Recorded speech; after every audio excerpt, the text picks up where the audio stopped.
бүгін. Қазақстан президенті мінген борт Италия астанасындағы Леонардо да Винчи атындағы Фьюмичино халықаралық әуежайына келіп қонды. Палаццо дель Кривинале. Біз Италиядағы ең тарихи ғимараттардың бірінің алдында тұрмыз. Италия Қазақстан экономикасына қаржы салған басты инвесторлардың бірі. Биылдан бастап Италия үлкен жетілікті төрағалығы алып отыр. Бұл енді өте маңызды сапар. Бүгінгі таңда біздер 8 миллион евро ақша құйдық. Шикізатты дайын затқа өндіріп, экспорттық нарықтарға шығу мақсаты.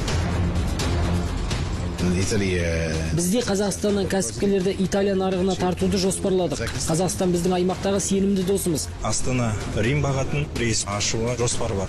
Мемлекет басшысы қазір ірі италиялық компания басшыларымен кездесіп келіссөз жүргізді. Мемлекет басшысының Римге ресми сапары Ақорда арнайы жобасында.